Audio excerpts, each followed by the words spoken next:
आंध्र प्रदेश का एक छोटा सा गांव और उस गांव के पास बसा एक घना बहुत ही पुराना जंगल जिसका नाम है नागवन।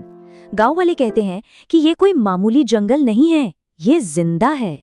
इस कहानी की शुरुआत ही होती है एक चेतावनी से जो गांव के एक बुजुर्ग ने दी थी। जंगल को मजाक मत समझना, वो सुनता है। सुनने में तो ये एक आम सी बात लगती है ना, पर इसका असली मतलब बहुत गहरा था। तो नागवन के बारे में जो लोक कथा है वो कुछ ऐसी है। ये एक जिंदा जंगल है जिसे हर बात याद रहती है। कहते हैं कि इसके अंदर एक छिपा हुआ मंदिर है जो हर किसी को नहीं दिखता। वो सिर्फ उन्हीं लोगों को नजर आता है जिन्होंने अपनी जिंदगी में सच में कुछ कीमती खोया हो। और अब कहानी में आता है हमारा मेन कैरेक्टर, 17 साल का अर्जुन, एडवेंचर का शौकीन, जिसे ये सारी बातें बस किस्से कहानियां लगती थी।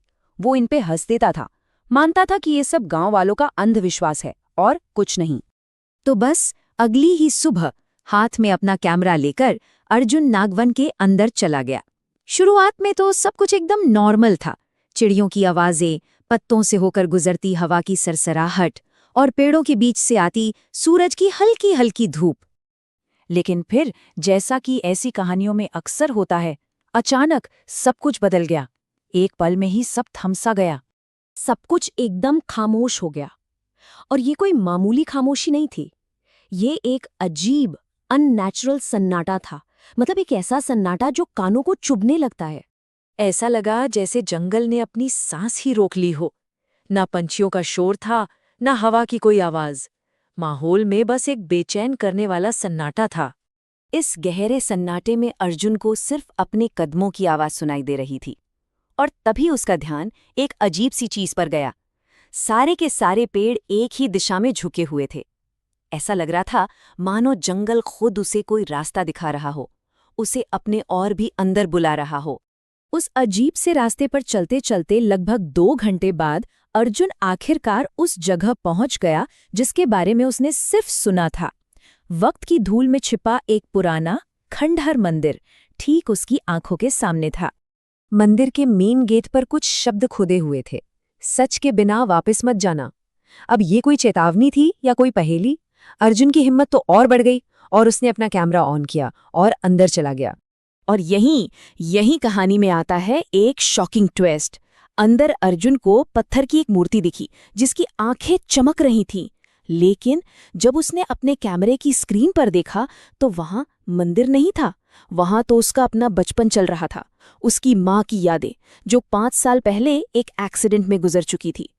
अर्जुन अभी इस सदमे से बाहर निकला भी नहीं था कि मंदिर के अंदर से एक धीमी सी आवाज गूंजी, तुम क्या ढूंढने आए हो? जंगल अब सीधे अर्जुन से बात कर रहा था। जैसे ही अर्जुन ने डरते हुए कहा, मेरी माँ, जंगल ने अपना असली राज खोला। उस आवाज ने कहा, जंगल उन लोगों को उनकी सच्चाई दिखाता है जो भाग रहे होते हैं। और बस उसी पल अर्जुन को वो सच समझ आ गया जिससे वो सालों से भाग रहा था। अपनी माँ के एक्सीडेंट वाले दिन उसकी अपनी माँ से लड़ाई हुई थी और वो इसी अपराध बोध, इसी गिल्ट के साथ जी रहा था जिससे वो हमेशा दूर भागने की कोशिश करता था। जैसे ही इस सच अर्जुन के सामने आया और वो फूट फूट कर रोने लगा, वो मंदिर उसके चारों ओर टूटने लगा। ऐसा लगा मानो उसका अंदर का तूफान बाहर की दुनिया में भी दिखने लगा हो। अब अर्जुन के सामने थी उसकी आखिरी परीक्षा। जंगल अचानक अंधेरा और भयानक हो गया। उसने खुद के बचपन के रूप को देखा जो रो रहा था, और फिर उस आवाज ने उसके सामने आखिरी चुनाव रखा।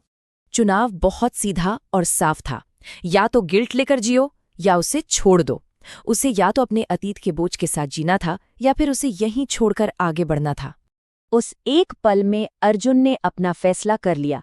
उसने आगे बढ़कर अपने उस रोते हुए बचपन के रूप को गले लगा लिया। ये असल में खुद को माफ करने का एक पल था। और जैसे ही उसने ऐसा किया, पलक झपकते ही पूरा जंगल रोशनी से भर गया।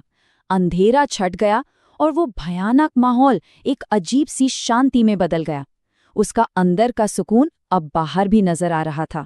जब अर्जुन की आंखें खुलीं तो वो जंगल के गेट पर था। उसे लगा जैसे घंटों बीत गए हों, पर असल दुनिया में सिर्फ 10 मिनट हुए थे। लेकिन उसके कैमरे में पूरे 2 घंटे की रिकॉर्डिंग थी। मतलब साफ था, उसका ये अनुभव वक्त के दायरे से बाहर था। पर कहानी का सबसे बड़ा राज तो अभी बाकी था। एक ऐसा राज जो उसके कैमरे की आखिरी रिकॉर्डिंग में कैद हो गया था। आखिरी क्लिप में मंदिर साफ साफ दिख रहा था, पर वो पत्थर की मूर्ति अपनी जगह पर नहीं थी और उसकी जगह पर एक और लड़का खड़ा था, बिल्कुल अर्जुन की तरह ही खोया हुआ और परेशान। जब अर्जुन ने घर लौटकर अपनी दादी को ये सारी कहानी सुनाई तो वो बस मुस्कुरा दी। उन्होंने कहा, नागवन लोगों को डराता नहीं, उन्हें ठीक करता है। तब अर्जुन को समझ आया कि जंगल ने उसे डराया नहीं था, बल्कि उसके अंदर के जख्म को भरा था। और वो जंगल, वो एक बार फिर शांत हो गया, चुपचाप, शायद किसी और का इंतजार करते हुए, जिसे अपने सच का सामना करने की जरूरत हो। सवाल बस ये है कि जंगल अब किसका इंतजार कर रहा है।